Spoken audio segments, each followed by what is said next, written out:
ফাঁকিবাজি, চরম ফাঁকিবাজি। এরকম ফাঁকিবাজি করে রান্না করলে টেস্টটা কিন্তু ভালোই হয়েছিল, যাই বলো। খুব শর্টকাটে আজকে বানিয়ে নিলাম আলুর পরোটা। চলো তাড়াতাড়ি রেসিপিটা বলে দিই।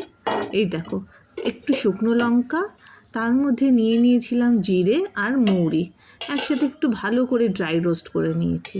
তারপর সেটাকে ভালো করে মিহি করে গুঁড়ো করে রেখে দেবে। ব্যাস, মশলা কিন্তু রেডি। এটা হচ্ছে ম্যাজিক মশলা, এটা দিলেই টেস্ট হুড় করে বেড়ে যায়।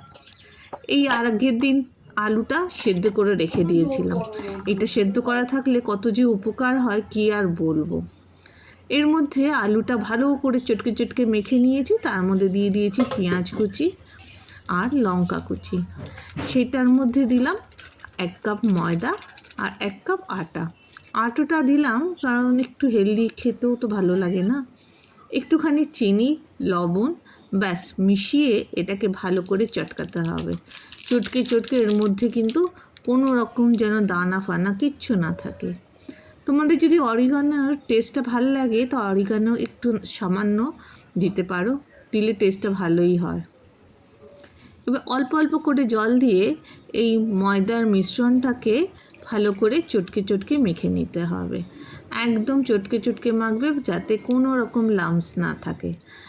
ব্যাস, এটাতে অল্প অল্প করে জল দেবে আর মেশাতে থাকবে। মেশাতে একটা ঘন থকথকে ব্যাটার তৈরি হয়ে যাবে।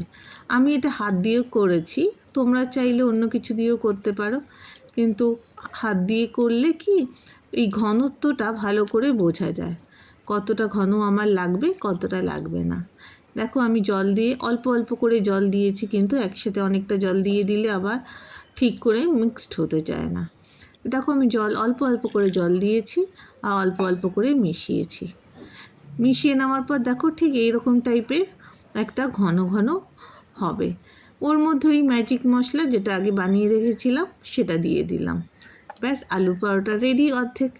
এবার আর কি, তাওয়া নাও, তাওয়ার মধ্যে অল্প করে তেল ব্রাশ করে নিতে পারো। আমি 1 চামচ করে তেল দিয়ে দিয়েছি। ব্যাস, তার মধ্যে নিজের পরিমাণ মতন হাতা দিয়ে অল্প অল্প করে ব্যাটারটা ঢালো। ব্যাটারটা একদম লেগে যাবে না আর পুড়েও যাবে না। ভালো করে সেটাকে গোল গোল করে পরোটার মতন সাইজ করে নাও। এবার এটাকে ঢাকার কোনো প্রয়োজন নেই, এটা অল্প অল্প তেলে একটু হালকা গ্যাসে করলে খুব ভালো হয়, তাহলে কালারটা খুব ভালো আসে।